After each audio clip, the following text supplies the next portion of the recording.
ಇವತ್ತಿನ ಪ್ರೇಮ ಕಾವ್ಯ ಸೀರಿಯಲ್ ಕಾವ್ಯ ಮನೆಗೆ ಬರ್ತಾಳೆ. ಕಾವ್ಯ ಮನೆಗೆ ಬಂದಮೇಲೆ ಪಂಚಮಿ ಆರತಿ ತೆಗಿಬೇಕು ಅಂತ ಹೊರಟಿರ್ತಾಳೆ. ಅಷ್ಟರಲ್ಲಿ ಕಾವ್ಯ ಏನಕ್ಕೆ ಮನೆ ಬಿಟ್ಟು ಹೋಗಿದ್ದು ಅನ್ನೋದನ್ನ ಕಾವ್ಯ ಮತ್ತು ಮಹಾದೇವ ಇಬ್ಬರು ಕಲ್ಯಾಣಿಗೆ ಎಕ್ಸ್ಪ್ಲೈನ್ ಮಾಡ್ತಾರೆ.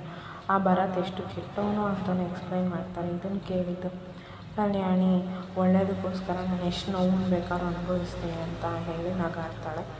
ಪಂಚಮಿನ ಕರೆದು ಆರತಿ ಮಾಡೋಕ್ಕೆ ಹೇಳ್ತಾಳೆ. ಪಂಚಮಿ ಆರತಿ ಮಾಡಿ ಇಬ್ಬರಿಗೂ ಹಣೆಗೆ ಬೊಟ್ಟಿಟ್ಟು ಹೋಗ್ತಾಳೆ. ನೆಕ್ಸ್ಟು ಕಾವ್ಯ ಪ್ರೇಮನ ರೂಮಿಗೆ ಬಂದು ನಿಂತ್ಕೊಂಡು ಯೋಚನೆ ಮಾಡ್ತಿರ್ತಾಳೆ. ಹಿಂಗಾದರೂ ಮಾಡಿ ಆ ಸ್ನೇಹಗೆ ಬುದ್ಧಿ ಕಲಿಸ್ಬೇಕು ಇವತ್ತು ಅಂತ ಯೋಚನೆ ಮಾಡಿ 4 ಜನನೂ ಡಿಸೈಡ್ ಮಾಡಿ ಸ್ನೇಹ ಮನೆಗೆ ಹೊರಡ್ತಾರೆ.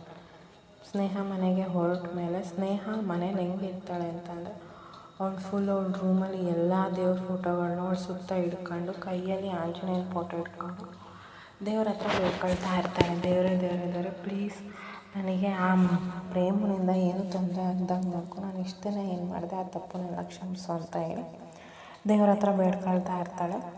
ಅದಾದಮೇಲೆ ಇವ್ರು 4 ಜನನೂ ಎಂಟ್ರಿ ಕೊಡ್ತಾರೆ. ಇವ್ರು 4 ಜನನೂ ಎಂಟ್ರಿ ಕೊಟ್ಟ ಮೇಲೆ ಈ ಕಡೆ ಸ್ನೇಹ ಸಡನ್ ಎದ್ದು ಅಯ್ಯೋ ನಾನು 2 ದಿನದಿಂದ ಕರೆಕ್ಟಾಗಿ ಊಟನೇ ಮಾಡಿಲ್ಲ, ಇವತ್ತಾದರೂ ಊಟ ಮಾಡೋಣ ಅಂತ ಕಿಚನ್ಗೆ ಹೋಗಿ ನಿಂತ್ಕೊಂಡಿರ್ತಾಳೆ. ಅಷ್ಟರಲ್ಲಿ ಪ್ರೇಮ ಎಂಟ್ರಿ ಆಗ್ತಾಳೆ. ಪ್ರೇಮ ಎಂಟ್ರಿ ಆಗಿ ಸ್ನೇಹ ಅಂತ ಕರೀತಾಳೆ.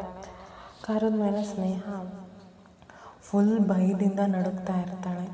ಏನು ಸ್ನೇಹ ಊಟ ಮಾಡೋಕ್ಕೆ ಬಂದ ಅಂತ ಕೇಳ್ತಾಳೆ. ಆಗ ಅವಳು ಭಯದಲ್ಲೇ ಹ್ಞೂ ಅಂತಾಳೆ.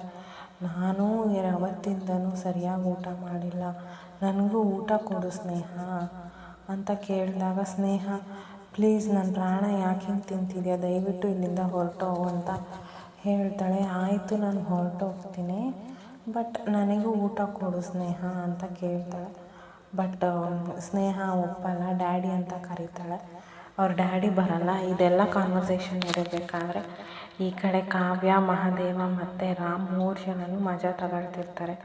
ಹೇಗೆ ಪ್ರೇಮ ಆ್ಯಕ್ಟ್ ಮಾಡ್ತಿರ್ತಾಳೆ ಇದನ್ನು ನೋಡಿ ಮಹಾದೇವನು ಏನು ಕಾವ್ಯ ನಿನ್ನ ಪಿಲ್ಲಾನು ಹೆಂಗೆ ಆಟ ಆಡಿಸ್ತಿದ್ಯಾ ನೋಡು ಈ ಸ್ನೇಹನ, ಇವತ್ತು ರಾತ್ರಿ ಅವಳು ನಿದ್ದೆ ಮಾಡಲ್ಲ ಅಂತ ಈ ಕಡೆ ಮಹಾದೇವ ಹೇಳಿದ್ರೆ ಈ ಕಡೆ ರಾಮ್ ಇದ್ದವನು ಅಲ್ಲಿ ನೋಡು ಅಣ್ಣ ಪ್ರೇಮ ಎಷ್ಟು ಚೆನ್ನಾಗಿ ಆ್ಯಕ್ಟ್ ಮಾಡ್ತಿದ್ದಾಳೆ, ಅವಳು ಕೂದಲು ಬಿಟ್ಟಿರೋದಕ್ಕೂ ಅವಳ ಮುಖ ಹಂಗಿರೋದಕ್ಕೂ ಏನು ಅವಳು ಈ ದೆವ್ವದ ಥರನೇ ಕಾಣಿಸ್ತಿದ್ದಾಳೆ, ಸ್ಮಶಾನದಲ್ಲಿ ಇರುತ್ತಲ್ಲ ದೆವ್ವಗಳು ಅದೇ ಥರನೇ ಕಾಣಿಸ್ತಿದ್ದಾಳೆ, ನಿಜವಾಗ್ಲೂ ನನಗೆ ಭಯ ಆಗ್ತಿದೆ ಅಣ್ಣ ಅಂತ ಹೇಳಿದಾಗ ಇವರೇ 3 ಜನ ನಗಾಡ್ತಾರೆ. ಅದಾದಮೇಲೆ ಕಾವ್ಯ ಜೋರಾಗಿ ನಗಾಡಬೇಡಿ, ಅವ್ರಿಗೆ ಕೇಳಿಸಿದ್ರೆ ಕಷ್ಟ ಅಂತ ಇವ್ರು ಈ ಕಡೆ ಕಾನ್ವರ್ಸೇಷನ್ ನಡೆಸ್ತಾ ಇರ್ತಾರೆ.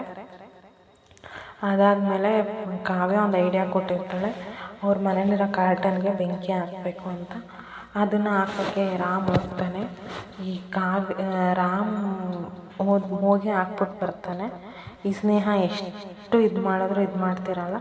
ಕೊನೆಗೆ ಪ್ರೇಮ ಹೇಳ್ತಾಳೆ ನಾನು ಇವತ್ತು ನಿನ್ನ ಸಾಯಿಸ್ತೀನಿ ಕಣೆ ಅಂತ ಹಿಂದೆ ತಿರುಗಿ ನೋಡು ಅಂತ ಹೇಳಿ ಬೆಂಕಿ ಹಚ್ಕೊಂಡಿರುತ್ತೆ. ಇದೇ ಬೆಂಕಿಲಿ ನೀನು ಇವತ್ತು ಸಾಯ್ತೀಯ ಅಂತ ಹೇಳ್ತಾಳೆ. ಆವಾಗ ಇವಳು ಫುಲ್ಲು ಜೋರಾಗಿ ಕಿರಿಸ್ತಾಳೆ. ಡ್ಯಾಡಿ ಅಂತ ಜೋರಾಗಿ ಕಿರಿಸ್ತಾಳೆ. ಇವಳು ಜೋರಾಗಿ ಕಿರ್ಚಿದ್ದು ನೋಡ್ಬಿಟ್ಟು ಈ ಕಡೆ ಪ್ರೇಮನೂ ಓಡೋಗ್ಬಿಡ್ತಾಳೆ. ಈ ಕಡೆ ಇವ್ರು 3 ಜನ ಇರ್ತಾರಲ್ಲ ಅವರು ಓಡೋಗ್ಬಿಡ್ತಾರೆ. ಅದಾದಮೇಲೆ ಅವಳು ಓಡೋಗಿದ್ದು ನೋಡಿ ಸ್ನೇಹ ಬಂದು ದೇವ್ರ ಮನೆ ಒಳಗಡೆ ಕೂತ್ಕೊಂಡು ದೇವ್ರ ಮನೆ ಬಾಗಿಲು ಹಾಕೊಂಡು ಕೂತ್ಕೊತಾಳೆ. ಅದಾದಮೇಲೆ ಮೆಟ್ಲು ಇಳ್ಕೊಂಡು ಈ ಪ್ರೇಮ ಕಾವ್ಯ ಅವ್ರ ಮನೆ ಒಬ್ಳು ಕೆಲಸದೊಳಗಿದ್ಲಲ್ಲ ಅವಳು ಬಂದಿರ್ತಾಳೆ. ಅವಳು ಮೆಟ್ಲು ಇಳ್ಕೊಂಡು ಬರ್ತಾಳೆ.